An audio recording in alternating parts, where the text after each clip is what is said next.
Good morning students. Students, in our today's lecture of the chapter Dimensional Analysis, we are going to solve some numerical problems. What the concept we have studied in the previous lecture. So our first numerical problem, I am writing it here. Question number first. Given the value of g in CGS system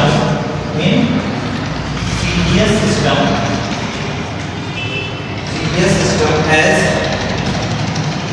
6.67 into 10 to the power minus 8 dyne centimeter square per gram square g square. Find the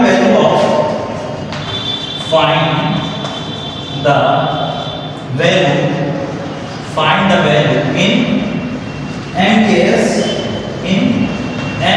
system. Find the value in MKS system in Newton meter square per kg square. So this is the problem of the first student, and as I told you in the concept of conversion of unit from one system to another system, जब हम लोग concept पढ़ रहे थे मैंने आपको बताया था कि आपको इस तरीके की प्रॉब्लम सॉल्व करने के लिए डायमेंशनल फार्मूला पता होना चाहिए, ठीक है। तो यहाँ पर तो आपको यूनिट दे रखी है, ठीक है, डाइन है और ये आपका सेंटीमीटर स्क्वायर पर ग्राम स्क्वायर। जैसा कि मैंने आपको बताया था कि स्टूडेंट आप डायमेंशनल फार्मूला से यूनिट फाइंड कर सकते हैं। In the same way we can also find dimensional formula from the unit. देखिए कैसे फाइंड करेंगे, इसकी यूनिट देखते हैं पहले। So answer first of all we have to find the dimensional formula. तो यूनिट पहले लिख लेते हैं। यूनिट क्या है? डाइन, फिर क्या है? सेंटीमीटर स्क्वायर है, अपॉन में क्या है? ग्राम स्क्वायर। जीएम यानी जी मतलब ग्राम स्क्वायर, ठीक है। तो ये आपकी यूनिट है। इससे डायमेंशनल फार्मूला कैसे फाइंड करेंगे? डाइन स्क्वायर किसकी यूनिट होती है? फोर्स की, आपको पता है। तो फोर्स का डायमेंशनल फार्मूला क्या होता है? लिख लेते हैं यहां पर mn t - 2, ठीक है। फोर्स का डायमेंशनल फार्मूला क्या होता है? mn t - 2।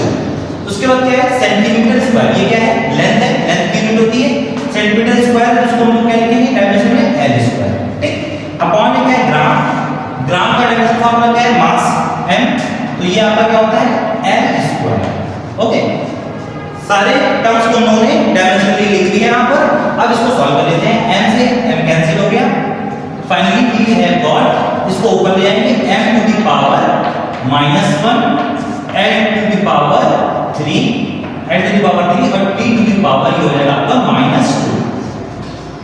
So very easily we have find dimensional formula for this particular problem. So g का डायमेंशनल फार्मूला हम लोगों ने निकाल दिया, -1 l3 t - 2 यूनिट से निकाल दिया, ठीक है। यूनिट थी कि यूनिट से लोगों ने फाइंड कर दिया।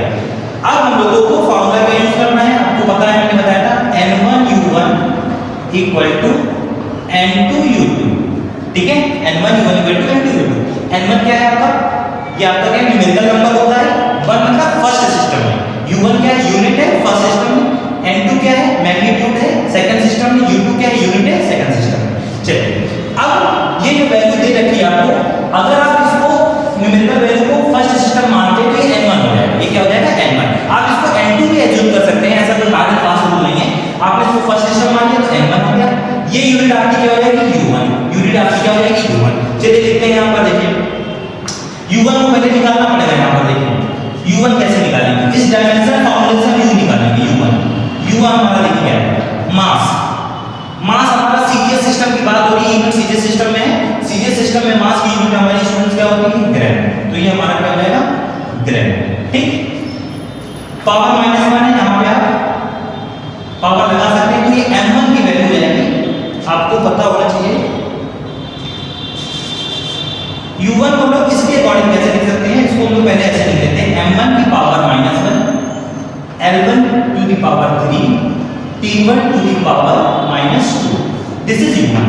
नाउ u2 क्या हो जाएगा? सिमिलरली m2 की power -1 l2 the the power 3 and T2 the power minus 2.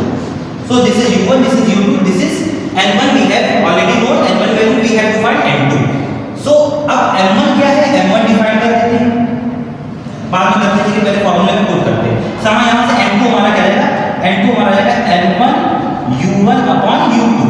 अब वैल्यू यहाँ पे पुट करते हैं, N1 ऐसे इकट्ठा रहने के बाद पुट करेंगे, U1 की वैल्यू क्या पुट करते हैं यहाँ पर, U1 हमारा है देखिए M1 माइनस 1, उसके बाद आपका क्या है L1 पावर 3 T1 की पावर माइनस 2 अपॉन U2 क्या है आपका, U2 है आपका M2 the power minus 1 L2 the power 3 T2 the power minus 2।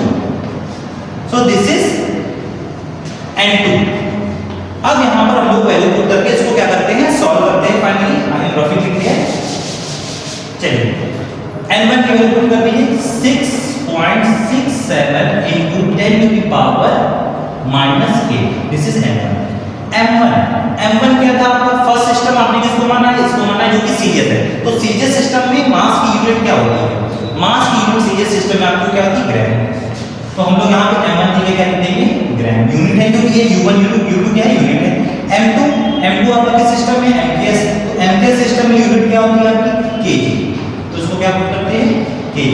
और पूरे की होल पावर क्या है, -1। यहाँ पे हमने एक साथ लगा दिया -1।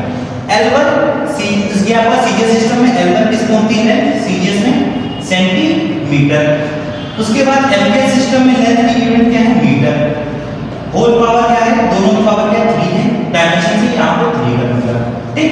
इसके बाद टाइम दोनों में सेकंड में होता है, उसमें भी सेकंड है और उसमें भी क्या है आपका, सेकंड है। पावर कुछ भी हो कोई मतलब नहीं है, पावर वैसे -2 लिख देते हैं, ठीक है। इसको सॉल्व करना है सिर्फ आपको, मेथड प्रॉब्लम में सॉल्व। सेकंड से सेकंड क्या होगा, कैंसिल 1 की पावर कुछ भी हो वैल्यू क्या होती है, 1 होती है। इसको सॉल्व करते हैं 6.67 10 to the power -8। ये आपका क्या हो गया, ग्राम। 1 kg में आपको पता कितने होते हैं, 1000 ग्राम।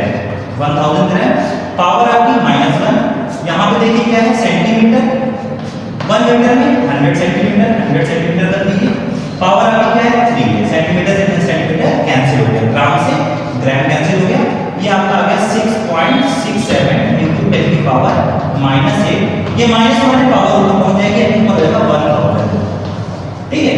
इसको आप 10 की पावर 3 है, 100 की पावर 3 है, तो आपको हो जाएगा 1 0 0 0 0 0। 3 टाइम्स हो गया, 1 2 3 1 2 3। 10 की पावर 3 इसको ऊपर ले जाएंगे, माइनस हो जाएगा और इसमें ऐड होगा तो आंसर आएगा 6.67 into 10 की power -11। So this is your final answer N2. So you have converted this N1 U1 into N2 U2 second system. So here answer is 6.67 into 10 to the power -11 Newton meter square upon kg square. So this is the problem number first for today's lecture. Now we are going to solve the same problem, for the same concept, same topic. Problem number second. What is the problem number second? I am writing it here. Problem number second. Find the value of 20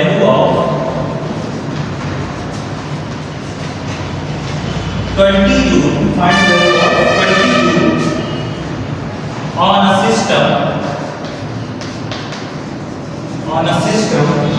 which has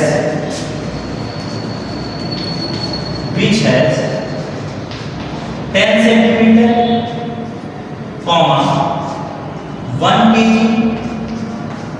kg and 1/2 minutes as the fundamental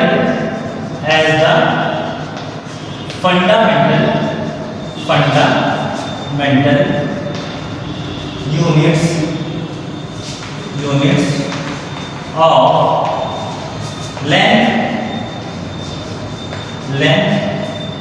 mass and time respectively.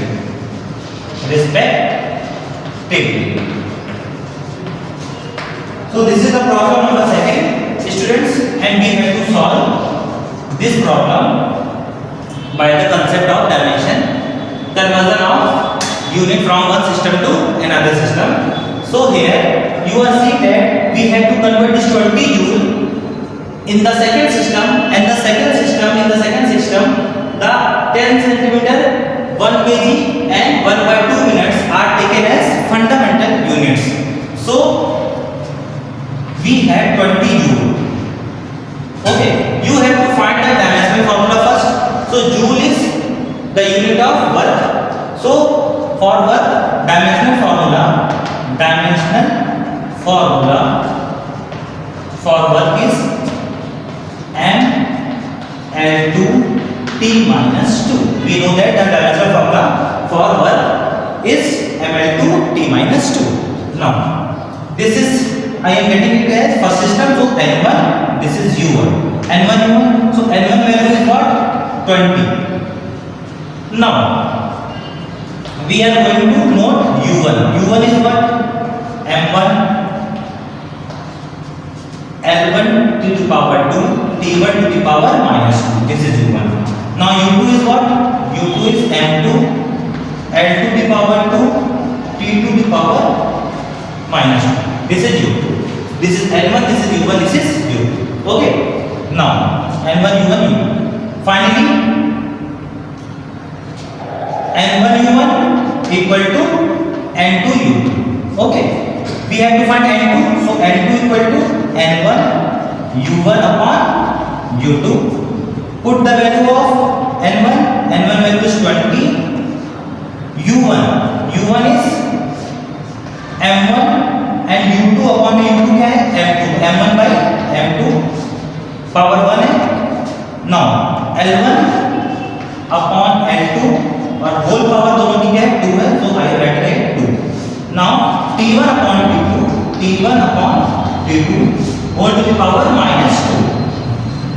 Okay, students. Now just put this value of M1, M2, L1, N2, T1, T2 and solve the numerical problem here. So I am solving it here. N2 equal to 20. M1 is the first system. So in first system, what is the unit of mass? First system. Here you are seeing that it is in joule, and joule is the SI system. Unit in SI system, and SI in SI system mass is represented by what? Kg. So I am writing it here kg. M2 is the unit of mass in the second system. In the second system, unit of mass is kg. It is also kg, 1 kg. So I am writing it as kg. Okay. Now we will talk about length. In the first system, which is SI system, 20 joule.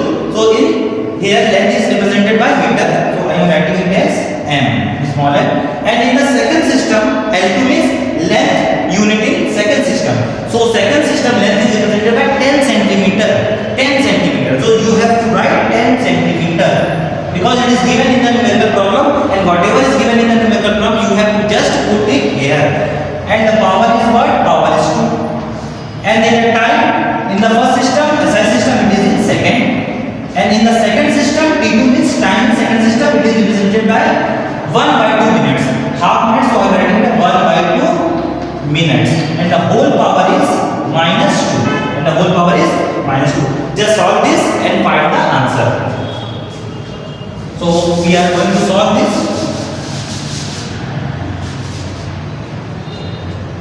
N2 equal to 20. Here kg to kg cancel. यहाँ पर 100 centimetre upon 10 centimetre whole to the power 2. Centimetre cancel, 1 0 से 1 0 cancel हो गया. Second upon 1/2 minute. 1 minute 60 second. 60 second power -2. Second cancel, 2 से cancel 30. ये आपका आ जाएगा 20. 10 to the power 2 means 100 into 30 की पावर ऊपर जाएगा तो प्लस 2 जाएगा, और ये आपका हो जाएगा 20,000 इंटू इसका 900. 9 2 का 18. 1 2 3 4 5. 1 2 3 4 5. 1 2 3 4 5. So it is equal to 18 into 10 to the power 5. So final you got this answer for N2. So I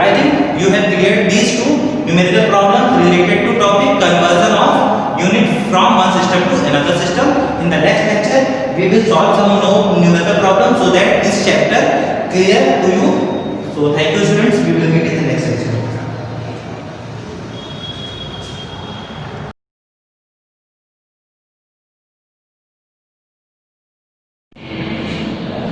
Welcome to online classes of Shivaji Group of Institution. Myself Jitendra Badi. Student, today I am going to explain redox reaction chapter. In this chapter, topic is the balancing of reaction.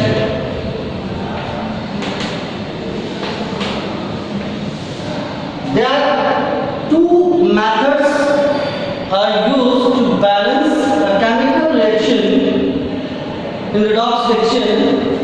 First one is the oxidation number method, and second one is the ion electron method. There are two methods are used for the balancing of chemical reaction in 11th class, especially. First of all, oxidation number method.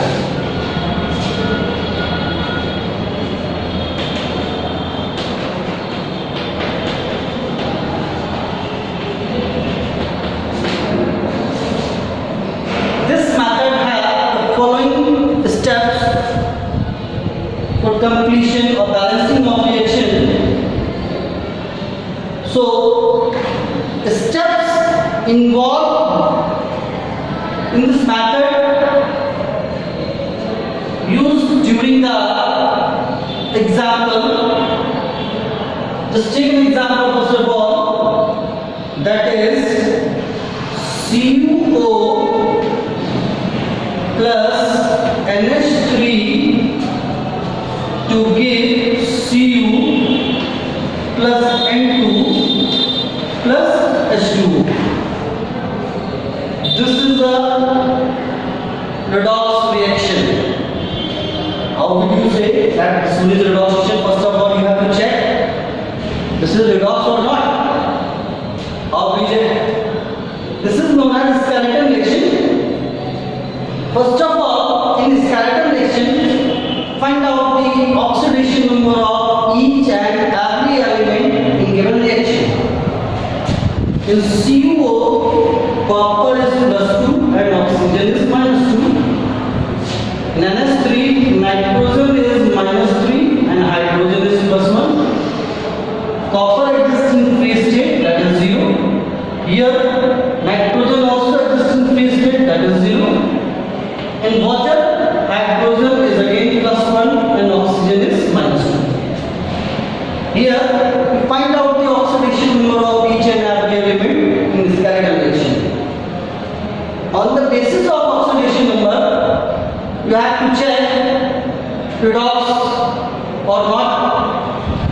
Here, copper changes to +2 to 0 and nitrogen changes to -3 to 0. On the basis of change, you have to find out the oxidation and reduction. Here, +2 to 0, that is decrease in oxidation number. This is known as reduction reaction.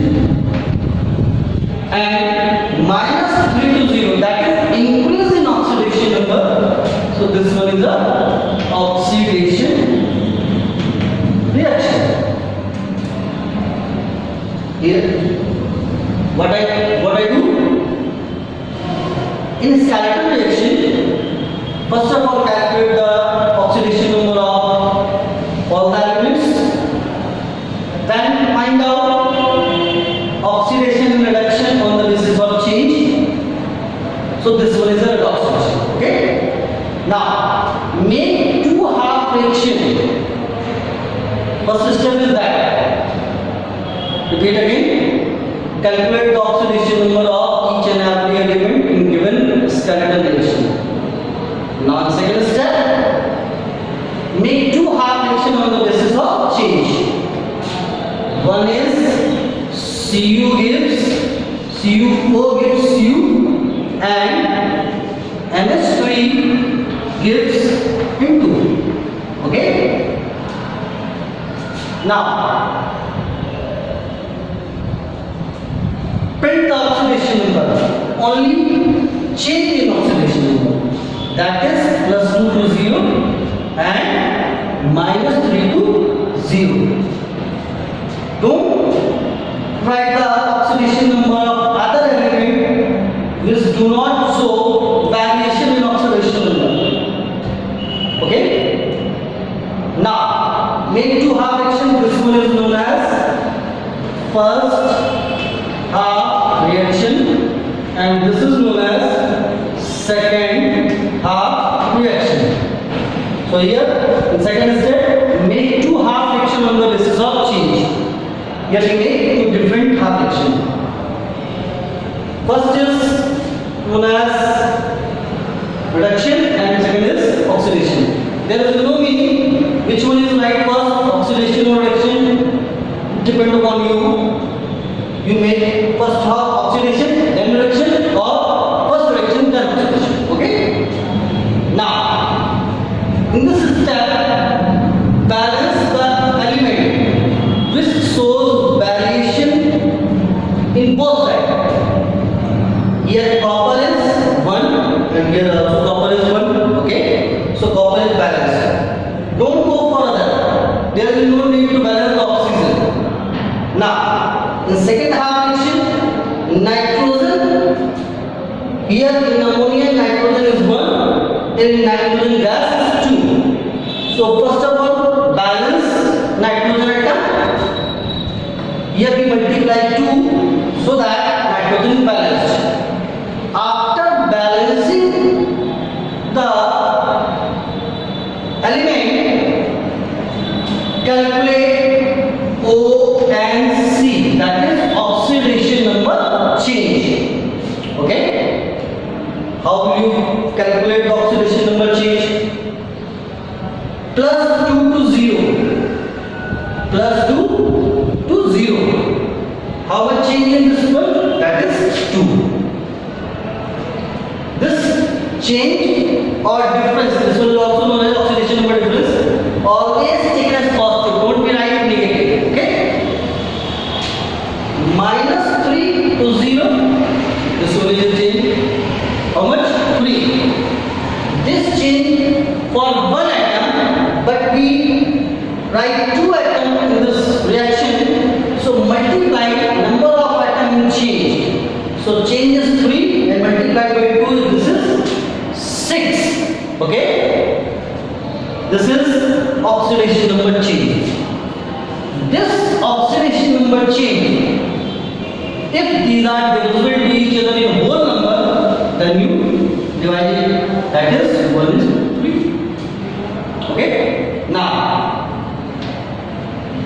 cross multiplying these two oxidation number change in both half reaction to make O and B R, that is oxidation number balance reaction.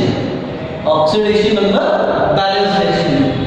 Multiply and add. This comes out to be 3CuO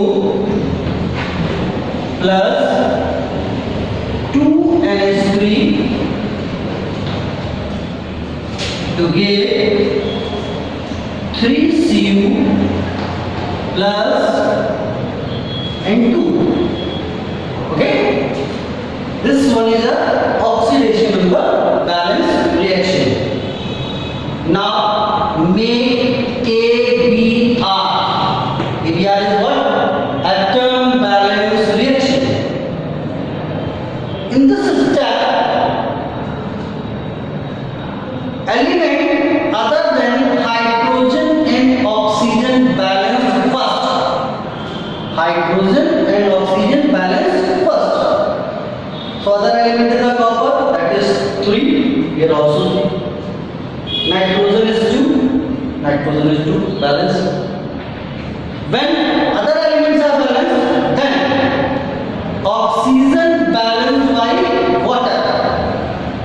oxygen balanced by water. How many oxygen in left side? That is 3. And right side? No oxygen. So we write 3 water molecule to balance the oxygen atom. Now in last, balance the hydrogen atom by H plus if required. What is the condition required? Now check it.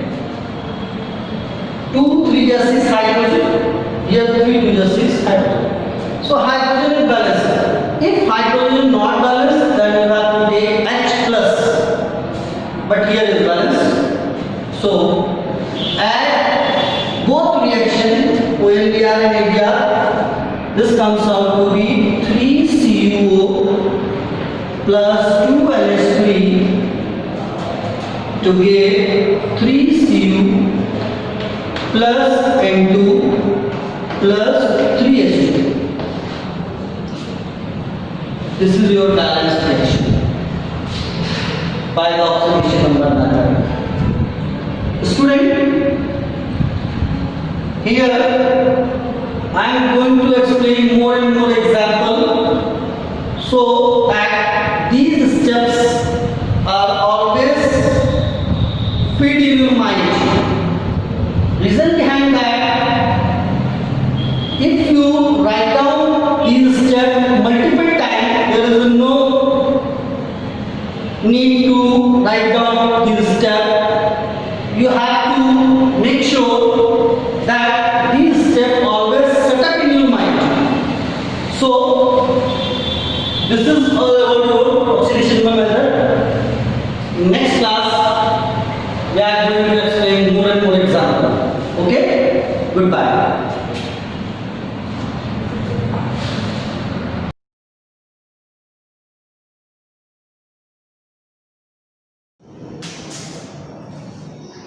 Hello students, very good morning to all of you. Student, now today I am going to discuss about some theorems related to subsets. Subset से related कुछ theorems के बारे में discuss करूंगा और उसको prove करूंगा students. तो theorems, some theorems related to subset.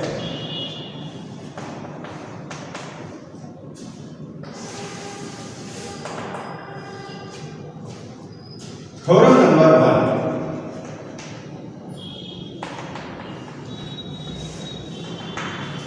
What is theorem number 1?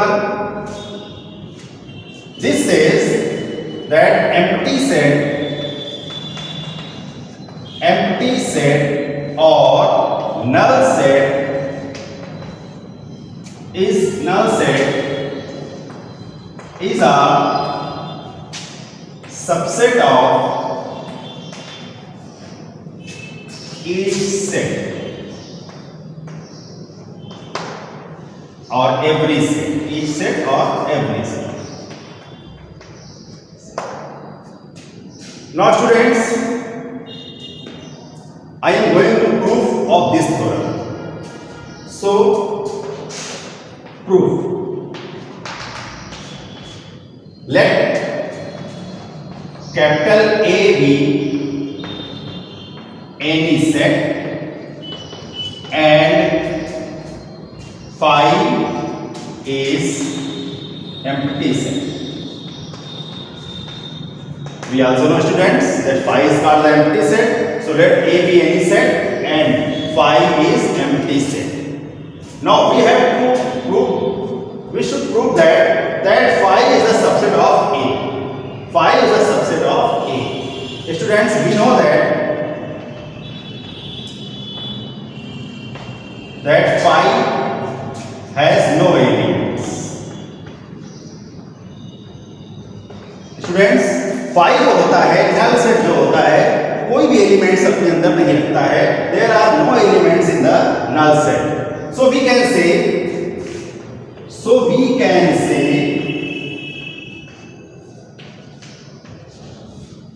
that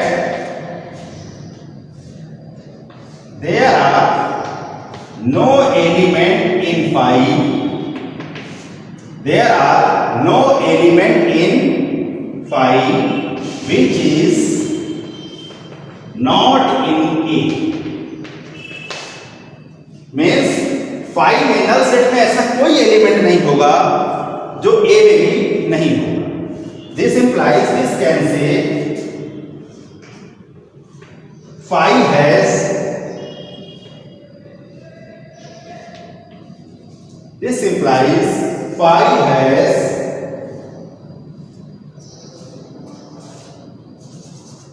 each element of phi is in A. There implies if each element of phi is in A, it means phi is a subset of A. So students, this is the theoretical part of, so you imagine the substance, imagine these lines. So what is the theorem, students? Empty set or null set is a subset of every set. Now students, let A be any set and phi is empty set. We have to prove that phi is a subset of set A. Now we know that empty set is that set which has no elements. So we know that phi has no elements. तो इसको other words में बच्चों इस तरह कह सकते हैं. So we can say that there are no element in phi which is not in A. That is, conversely we say that each element of phi is in A. अगर phi में कोई एलिमेंट नहीं है तो A में भी कोई element नहीं है. इसका मतलब अगर if each element of phi is in A, that implies phi is a subset of A. So this is the proof of theorem number 1. Now students,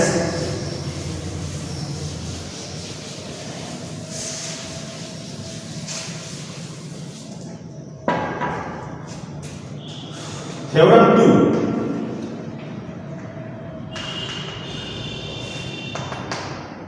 Every set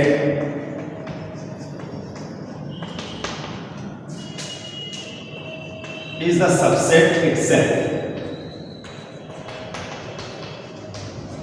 That is, what is the meaning of this line? That every set is a subset of itself.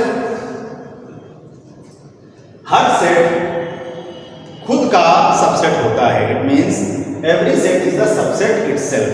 हर set खुद का subset होता है. इसको बच्चों proof करेंगे. We have प्रूफमेंट of this theorem is let capital A be any set,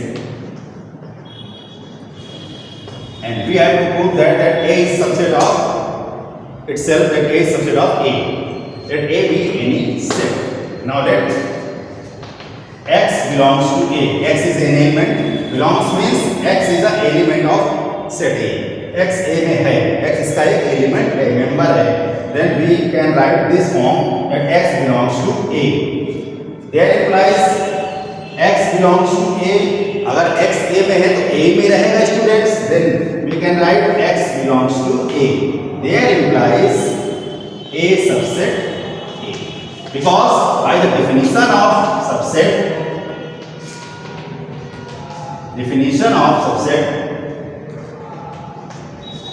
by definition of subset student, we know that A subset B, if only if X belongs to A, there implies X belongs to B. A B का subset तभी होगा कि अगर हम X A में लेके चलें, A set में हम अगर X को लेके चलते हैं, then अगर X B में भी है तो हम कहते हैं कि A सबसेट B का है. सिमिलरली हम अगर X A में लेके चल रहे हैं तो फिर X अगर A में है, then implies, because we have to prove that A is subset of itself. That is, A खुद का ही सबसेट है. B यहाँ नहीं है, सिर्फ एक ही सेट है हमारे पास, A set. Then we let X belongs to A. Then X अगर A में है, there implies X belongs to A. So this is in the form of this. So here implies we can say A subset of A by this definition of subset. Hence good. So student, this is the theorem number 2 related to subset. Students,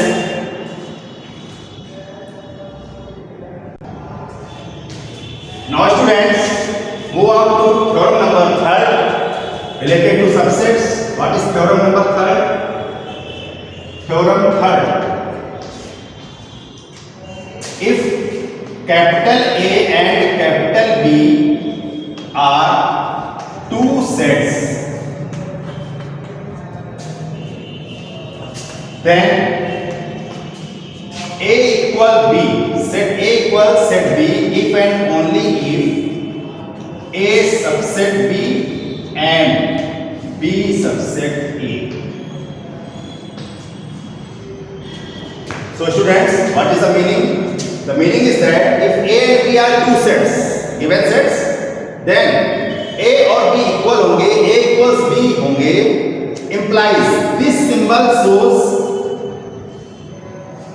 that this represent this and this represent this. It means if we take A equal B, if we let A equal B, then we have to prove that this, and if we take this part, then we have to prove this part. Both side arrow लगा है students, इसका मतलब ये होता है कि ये दोनों तरफ से प्रूफ हो सकता है। इसको लेके चले तो ये प्रूफ कर दें और इसको लेके चले तो ये प्रूफ कर दें। तो हमें इसको दोनों तरफ से प्रूफ करके दिखाना है कि two sets are equal. If two sets are equal then A subset B and B subset A, and if A subset B and B subset A, then A and B are sets are equal. So this is the theorem.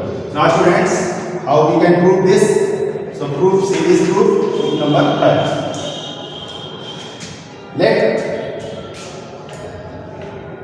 students A equal B. LHS वाला part हम लोग बच्चों लेके चलते हैं। हमने मान लिया कि A और B इक्वल है। Let A equal B, there implies A और B इक्वल बच्चों कब होते हैं? दो सेट्स इक्वल तभी होते हैं, two sets are equal when each element of one set is in other set and each element of other set is in first set.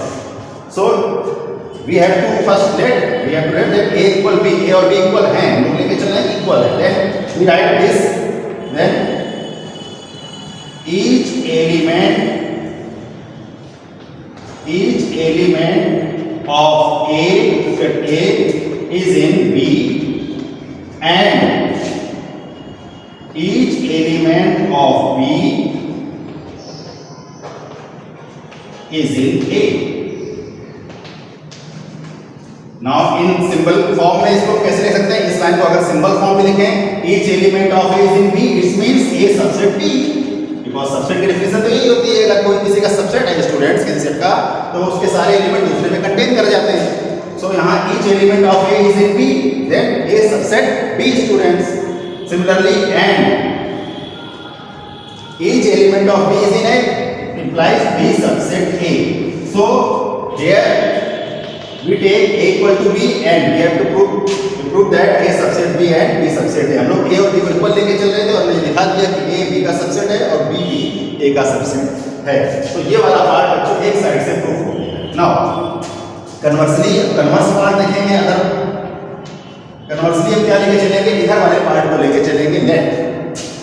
Late A subset B and B subset A.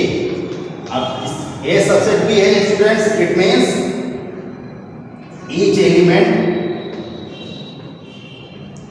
of A is in B and B subset A, it means each element of B is in A. And if each element of A is in B and each element of B is in A, then we can say that A equal B.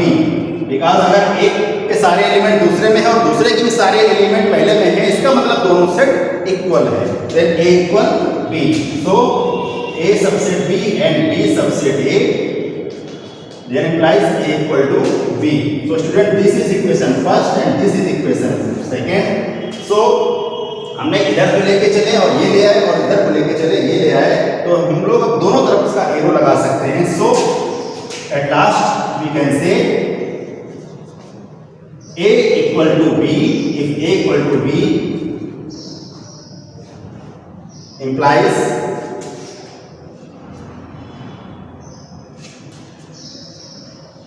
that A subset B and B subset A. So this is the third theorem we proved.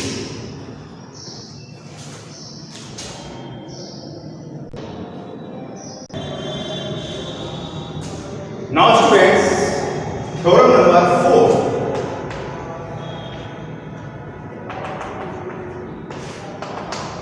For any three sets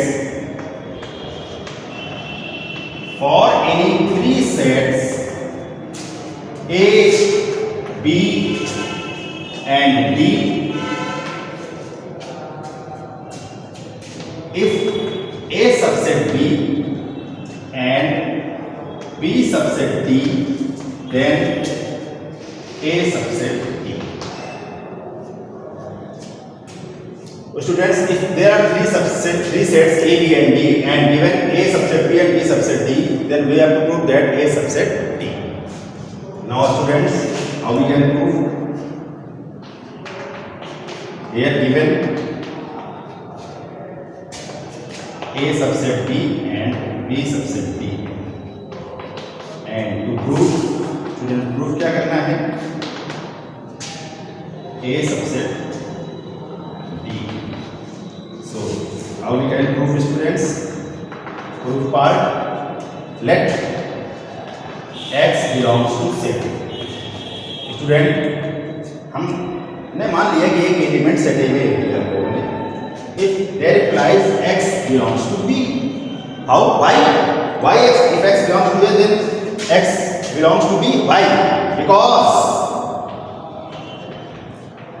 here given A subset B. So when A subset B, then every element of A is in B. So if X belongs to A, then there implies X belongs to B, and also X belongs to B, then X belongs to D, because here given B subset D, because given B is a subset of D, because so hence every element of in B is an element of D.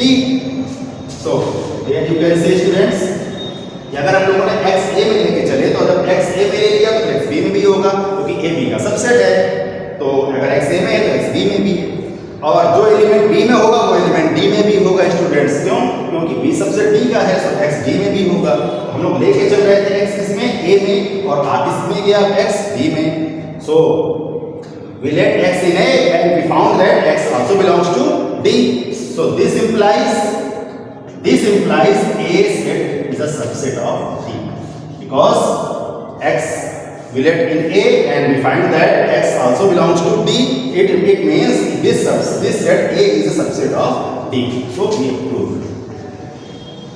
This is the provement of our theorem number 4.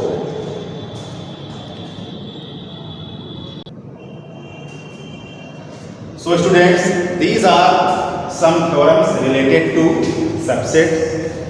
There are some more theorems related to subset, and I will prove in my next video of remaining theorems related to subsets. So students, thank you for today's lecture.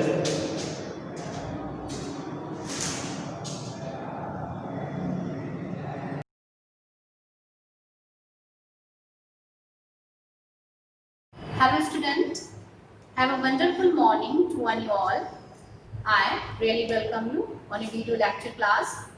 Student, as you have seen that yesterday we discussed before you a new topic that was a completely new topic for you, that is written over here, synthesis.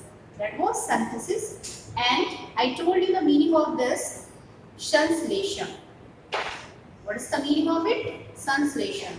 And in synthesis, we combine two or more simple sentences into one simple sentence. I have already told you that this topic synthesis is classified into three. The first one, we combine two or more simple sentences into one simple sentence, and the second one, the combination of two or more simple sentences into one complex sentence, And the third one, the combination of two or more simple sentences into one compound sentence. So first we will discuss the combination of two or more simple sentences into one simple sentence. And I had already taught you, I discussed with you what's the meaning of simple sentence. What's the meaning of the simple sentence? So the meaning of the simple sentence is that type of the sentence in which we use only one main verb. We use only one main verb. It means the finite verb, and the rest of the verbs will be infinite verbs. Fine. So today we will discuss with you how many types of the rules, how many types of the criteria by which we can frame two or more simple sentences into one simple sentence. Two or more simple sentences into one simple sentence. So I am writing over here. There are 7 rules to frame the simple sentences into one simple sentence. The first one is your use of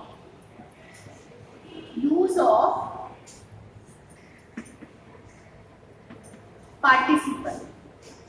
Use of participle. And the second one is use of infinitive. Use of infinitive. Students, you have to note it down. The first one is use of participle. The second one is use of infinitive. The third one is use of nominative. Use of nominative, absolute. Fine. And the fourth one is use of conjunction.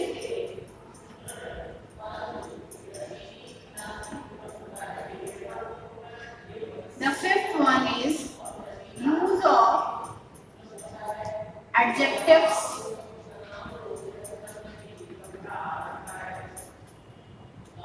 The sixth one, use of noun or phrase in a position. Phrase in a position.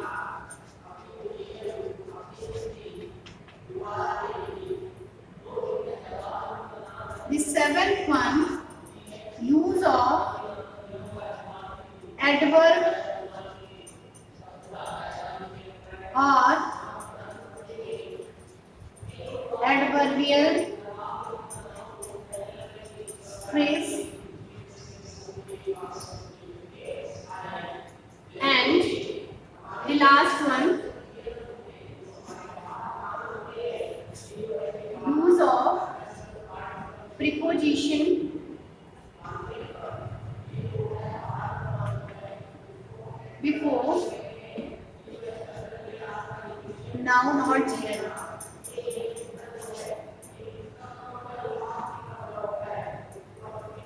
Okay. So student, these are 8 rules before you. The use of conjunction and use of adjective. This is only one rule. You can get it. So you can say that these are 7 rules of framing the simple sentences into one simple sentence. So you have to note it down. And today we will take the use of participle. The use of participle. Today we will take it, the use of participle.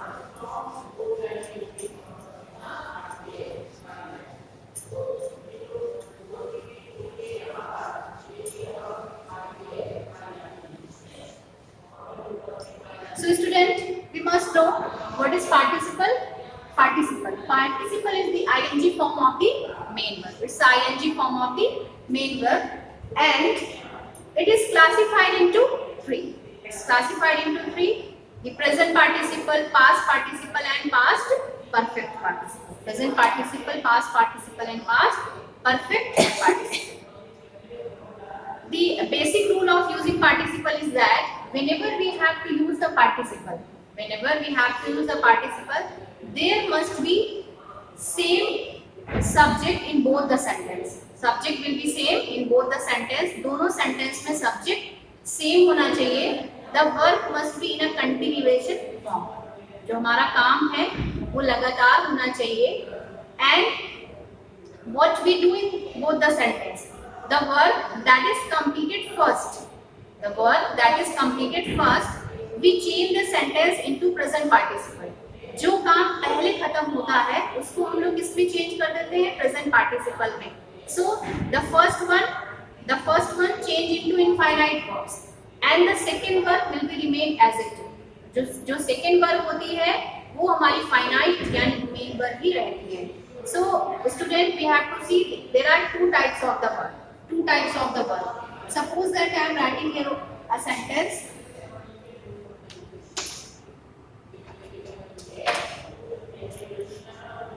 I saw a lion.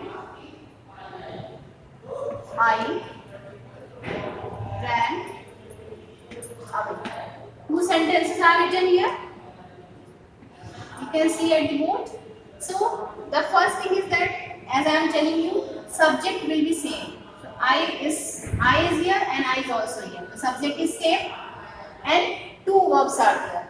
In the first sentence, saw, the second form of the verb is used, and in the second sentence, ran away. It's also the second form of the verb. Ran. And I'm telling you that the work that is completed first, you have to change into present participle. जो काम पहले खत्म हो रहा है उसको present participle. I saw a lion. तो first you have seen the lion. पहले आपने lion को देखा है. Then you ran away. तब आप वहाँ से भागे हैं. So you have to change this one. This verb you have to change into present participle. It means first you have to change into first form of the verb. Then you have to add ing form. So seeing a lion, and you have to put comma here, and I, this is the same, subject is same. So one subject will come over here. Seeing a lion, I ran. Seeing a lion, I ran. So what's the Hindi meaning of this one? The Hindi meaning of this one is lion को देख करके मैं भाग गया. Fine. Seeing a lion, I ran away. So the rules that I am telling you, it's applicable here. The subject is same, and the first verb that is completed over here, you have changed it into present participle, and the second verb ran away, it's the main verb. There is no changement. यहाँ पर कोई changement नहीं होगा. So it's the exam, and the verb is in continuation form. Continuity है, verb में लगातार काम हो रहा है. Because first you have seen the lion. जब आपने lion को देखा तो आप क्या वहाँ पर wait करोगे? Will you wait any longer there? No, you will not wait. You have to run away as soon as possible. So there is a continuity of the verb, right? So whenever the continuity of the verb and subject will be same, so you have to use present participle. This is the example of the present participle. You have to note it down. And the present participle, there is a classification of the present participle, past participle and past perfect participle. The definition of this one is given by J.S. Nesfield. Present participle is active in meaning. So you can see it is active in meaning. The work is in continuation form, it is active, fine. And past participle is passive in meaning. Past participle is passive. It means past participle is not in continuity. Is it in passive? It's remained. It showed the quality of something. It showed the adjective of something. It expressed the quality of something. Fine. So according to the definition is really applicable here. What's the definition here? That present participle is active in meaning. Present participle is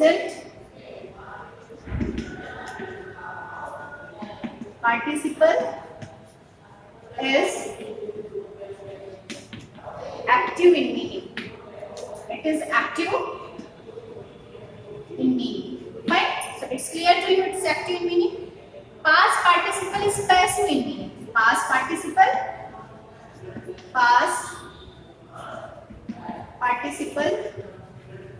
is passive in meaning. So do you know children what's the meaning of the active? Active and passive. What's the meaning of this one? सक्रिय, निष्क्रिय.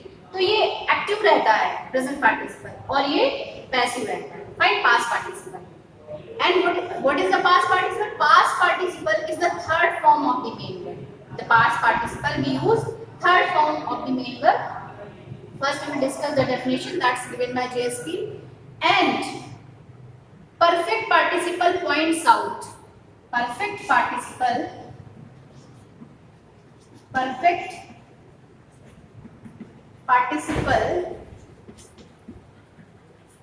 points out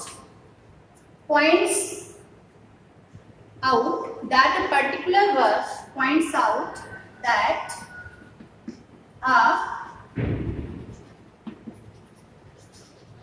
particular verb has done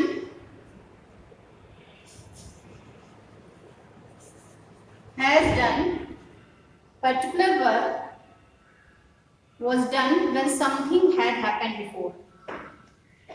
Particular verb was done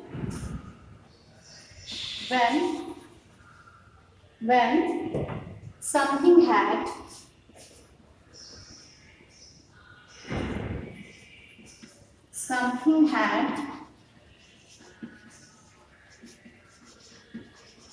happened before. So I think this definition will clear to you all the three parts.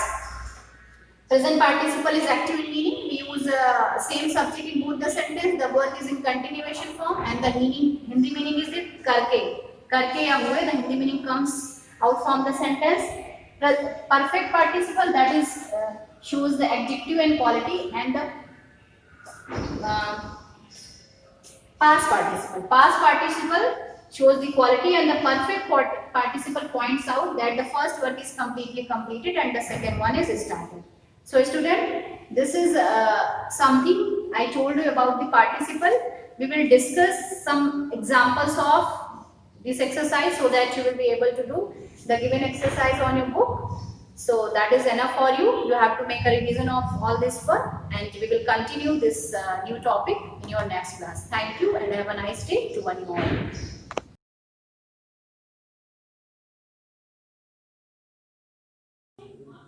Hello student, good morning. कक्षा 11 सामान्य हिंदी के अंतर्गत बच्चों हम संधि प्रकरण को पढ़ रहे थे. इसके पूर्व के वीडियो में मैंने आपको दीर्घ स्वर संधि और गुण स्वर संधि पढ़ाया था. आज मैं आपको यण स्वर संधि पढ़ाने जा रही हूँ. कौन सी संधि बच्चों? यण स्वर संधि. यण स्वर संधि का जो सूत्र होता है वो है इको यणचि. क्या होता है सूत्र? इको यणचि. अब इसका नियम क्या होता है? यदि ह्रस्व का अर्थ मैंने उस दिन बताया था छोटा, या दीर्घ ई उ री तथा री के बाद कोई भी असमान मतलब होता है जो समान ना हो, कोई भी असमान स्वर आए तो ई का क्या हो जाता है बच्चों? या हो जाता है. उ का क्या हो जाता है बच्चों? वा हो जाता है. री का क्या हो जाता है? रा हो जाता है. तथा री का ला हो जाता है. इस बात को आपको याद करना पड़ेगा. नियम में क्या बताया गया है कि यदि छोटी या बड़ी ई उ री के बाद असमान स्वर आए तो ई का क्या हो जाता है? या हो जाता है. उ का क्या हो जाता है? वा हो जाता है. री का क्या हो जाता है? रा हो जाता है. और री का क्या हो जाता है? ला हो जाता है. बच्चों, इसके पूर्व की जो आपने संधियां पढ़ी थी, दीर्घ संधि और गुण संधि, उन दोनों में दोनों स्वरों को मिलाकर कोई एक नया परिवर्तित स्वर बन रहा था. परंतु यहाँ यण स्वर संधि में क्या होता है? आगे आने वाले स्वर में क्या हो जाता है, परिवर्तन रहता है, और जो असमान स्वर आता है वो यथावत बना रहता है। उदाहरण देखिए, एक उदाहरण मैं आपको ई का दे रही हूँ, जैसे प्रति प्लस एकम, एकम। अब देखिए बच्चों, वर्ण विस्तार मैंने आपको उस दिन समझाया था, तो यहाँ पर कौन सी स्वर आ रहा है, ई, और यहाँ कौन सा आ रहा है, ए, दोनों समान स्वर। तो यहाँ पर क्या कहा गया कि ई का क्या हो जाता है, या हो जाता है। तो बच्चों प्रा अपनी जगह हुआ, ता से स्वर निकल गया तो ता व्यंजन बचा, और व्यंजन कैसे लिखा गया, ऐसे। अब देखिए ये जो या है, ई की जगह क्या बदला है, या, ये या यहाँ पर आ गया। अभी ये व्यंजन है और ये ए की मात्रा जो थी वो इसके ऊपर क्या कर दी गई, लगा दी गई, और बचा क्या, कम। तो क्या बनेगा जाके बच्चों, प्रत्येकम। इसी तरह बच्चों देखो एक दूसरा उदाहरण, अति प्लस आचारा।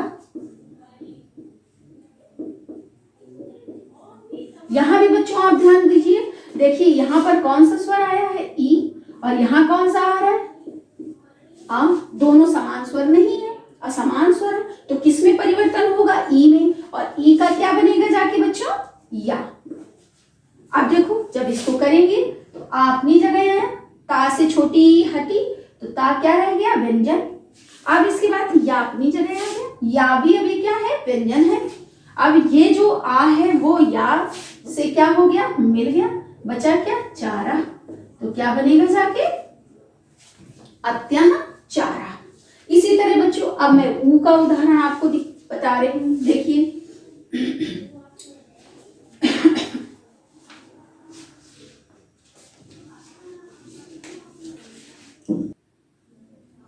अब बच्चों जो उदाहरण हम देखेंगे वो ऊ का देखेंगे। देखिए सु प्लस आगतम, आगतम। अब देखो बच्चों विस्तारीकरण जब अगर करें, वर्ण विस्तार, तो यहाँ पर कौन सा स्वर आ रहा है, ऊ, और यहाँ पर कौन सा आ रहा है, आ। दोनों कैसे हैं, असमान स्वर हैं, दोनों कैसे स्वर हैं, असमान। तो सा से जब हमने इस स्वर को हटा दिया तो व्यंजन क्या बचा, ये व्यंजन बचा। अब ऊ का क्या बन रहा है, वा, तो ये वा आ गया अपनी जगह पर, वा जो है अभी व्यंजन है, हलंत लगा हुआ है, तो ये जो आ है स्वर है ये इसके साथ क्या कर दिया गया, जोड़ दिया गया, बचा क्या, गतम। तो सु प्लस आगतम का क्या बनेगा जाके बच्चों, संधि, स्वागतम। इसी तरह देखिए बच्चों अब मैं आपको री का उदाहरण समझा रही हूं। जैसे देखिए मातृ प्लस आज्ञा, मातृ प्लस आज्ञा। अब देखिए बच्चों जो है यहां री है तो मां अपनी जगह आया। अब इस जो री है ता आधा रह गया और ये री किस में बदल गई, रा में बदल गई। तो रा बच्चों ता और रा का मिला हुआ रूप क्या होता है, त्रा। तो यहां क्या बन जाएगा, त्रा। अब ये जो बड़ा स्वर है ये इसके साथ मिल गया तो क्या बन गया, मात्राज्ञा। इसी तरह बच्चों देखो पितृ, पितृ प्लस आज्ञा, इसका भी बच्चों क्या बनेगा जाके, पित्राज्ञा, पित्राज्ञा। अब बच्चों मैं लास्ट में अंतिम में री का एक एग्जांपल आपको बता रही हूं। देखिए जैसे ले लेते हैं री, ली प्लस आकृति, आकृति ही। अब देखिए ली का क्या बन रहा है, ला, तो ला अपनी जगह है। अब ला अभी क्या है, व्यंजन है, व्यंजन है तो इसके साथ कौन सा स्वर जुड़ जाएगा, आ। तो ये क्या हो जाएगा, ला।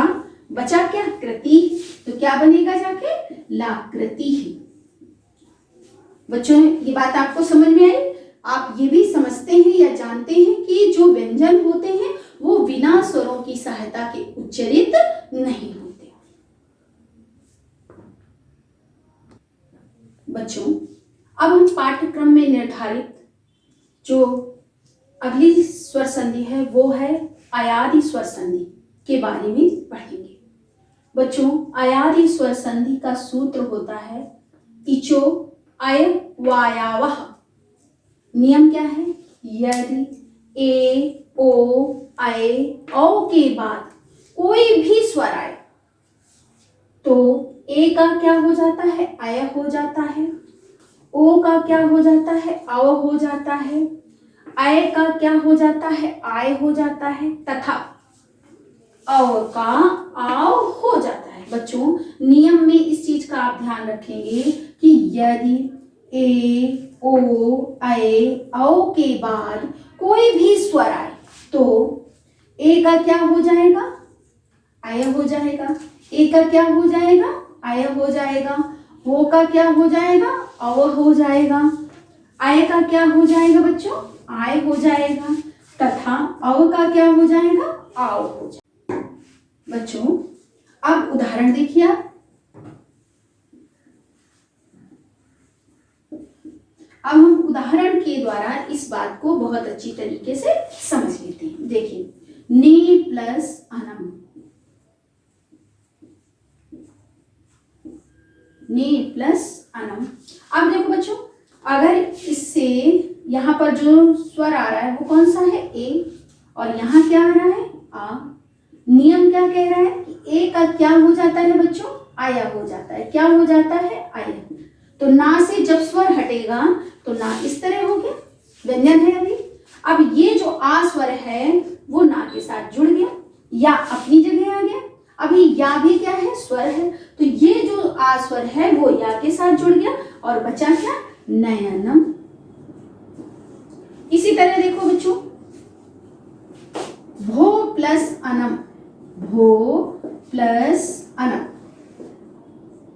अब देखो बच्चों यहां पर कौन सा स्वर आ रहा है? ओ, और यहां कौन सा स्वर आ रहा है? आ। अब ओ का यहाँ क्या बताया गया है कि ओ का क्या हो जाता है? अव हो जाता है। क्या हो जाता है बच्चों? अव।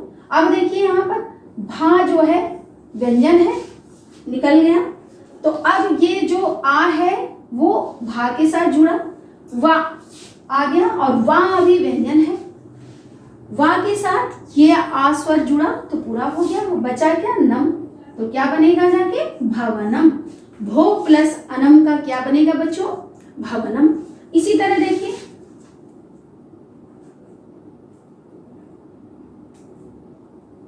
नए प्लस इका, नए प्लस इका। अब बच्चों देखिए ये एग्जांपल मैं किसका बता रही हूँ? अय का बता रही हूँ। तो अय अगर इसका विस्तार करेंगे तो यहाँ पर अय आया और यहाँ पर ई आया। अब देखिए नियमता अय जो है वो किस में बदल जाता है? आय में बदल जाता है। तो ना जो है वो व्यंजन बचा और ये आय आ जो था वो इसके साथ जुड़ गया। फिर क्या आया? या भी व्यंजन है। तो ये जो छोटी ई है वो किसके साथ जुड़ जाएगी? या के साथ। और बचा क्या? का। तो क्या बनेगा जाके बच्चों? नायिका। आया बच्चों समझ में? अब इसी तरह देखिए पौ प्लस अकाह, पौ प्लस अकाह। अब देखिए बच्चों ये एग्जांपल मैं किसका बता रही हूँ आपको? औ का बता रही हूँ। तो यहाँ पर औ का क्या बनेगा जाके बच्चों? आओ बनेगा जाके। तो पा अपनी जगह आया। अब ये जो आ है वो किसके साथ जुड़ेगा? पा के साथ। फिर वा आ गया, वा के साथ ये आली आ जुड़ गई और बचा क्या? का। तो क्या बनेगा जाके? पावका। बच्चों मैंने यहाँ आपको 4 उदाहरण बताए और चारों उदाहरण किससे संबंधित थे? यहाँ के नियम से संबंधित थे। नियम क्या कह रहा है कि ए ओ ऐ ओ के बाद कोई भी स्वर आए तो ए का आय, ओ का औ, ऐ का आय तथा औ का आव हो जाता है। उदाहरण पहला एग्जाम्पल मैंने आपको ए का दिया, ने प्लस अनम, तो इसका क्या बनेगा जाके? नयनम। फिर दूसरा उदाहरण मैंने आपको ओ का बताया, भो प्लस अनम, तो क्या बनेगा जाके? भवनम। तीसरा उदाहरण मैंने आय का बताया, नए प्लस इका, और यदि इसकी संधि की जाए तो क्या बनेगा बच्चों? नायिका। इसके बाद बच्चों चौथा जो एग्जाम्पल या उदाहरण मैंने बताया वो औ का बताया, और प प्लस अका, और इसकी संधि क्या बनेगी? पावका। बच्चों 11th के पाठ्यक्रम में यही 4 स्वर संधियां जो हैं वो आपसे पूछी जाती हैं। बच्चों मैंने आपको यहाँ स्वर संधियां उदाहरण देकर समझाई हैं। इसके नोट्स जो है मैं आपको PDF के माध्यम से आप तक पहुंचाऊंगी। तो बच्चों आपको समझ में आ गया होगा। आज के लिए इतना ही पर्याप्त है। Have a nice day.